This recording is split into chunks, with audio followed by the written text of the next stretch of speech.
Quel est le message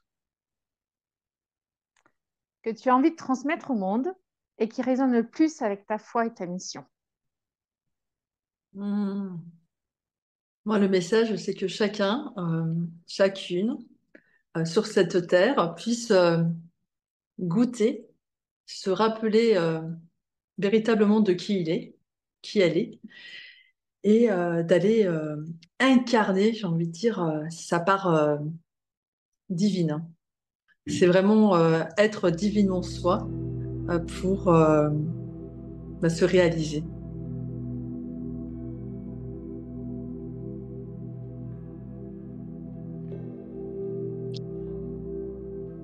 Quel est le moment clé, le déclic que tu as eu et qui t'a rapproché en fait de cet essentiel de Dieu, de ta foi en l'amour? Hmm. Euh, une tante. Quand j'étais enfant, je faisais beaucoup de cauchemars, mais vraiment des terreurs nocturnes. Et cette tante, qui était en couple, me permettait de dormir dans leur chambre.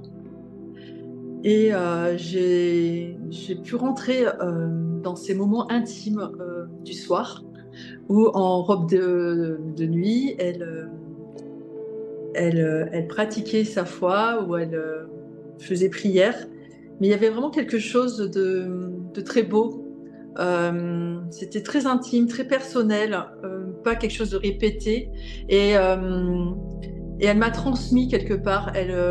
J'ai été curieuse. Ça me plaisait. Il y avait un goût en bouche qui, waouh, de demander, et du coup, j'ai aussi, elle m'a appris à lire à la prière, une des universelle, mais c'était vraiment de voir sa foi en fait, l'amour, sa dévotion, et non pas juste je lis une page ou je fais une prière pour faire une prière. C'est tout ce qu'il y avait autour. Et puis du coup, en grandissant d'un climat souffrant, il est arrivé à un moment donné, à 24 ans, je me suis vraiment choisie.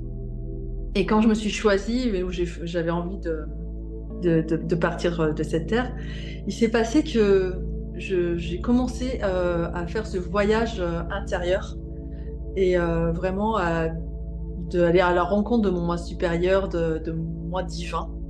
Ce qui fait que un jour, à travers un homme, pour d'un stage, j'ai pu goûter.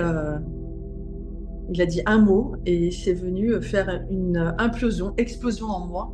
Euh, Ça pétillait, je goûtais à l'amour suprême. Et là, en bouche, c'est venu transformer quelque chose en moi. Cette saveur euh, a fait que tout a changé à partir de ce moment-là. C'était à la fois court, intense et un arrêt du temps très spécial à vivre. Et à partir de là, j'ai vraiment eu la beauté dans ma vie. Mes perceptions ont changé. Et ce goût en bouche, on peut pas l'oublier. Et à partir de là, c'était vraiment de courir, comme je dis, après Dieu, après le divin. En tout cas, de vivre, de regoûter à cela. Si tu pouvais offrir une bénédiction, une parole de sagesse pour cette période, ce serait laquelle? Hmm. Dans ma dévotion, dans ma dévotion, c'est vraiment le mantra. J'adore le mantra. Le fait de répéter un mantra permet de suite au mental de s'apaiser. Il y a une reliance à un moment donné au cœur, à cette ouverture et à l'ouverture plus grande aussi, si c'est là. Donc un mantra que j'aime, c'est amour, amour, amour, amour, amour, amour, amour, amour.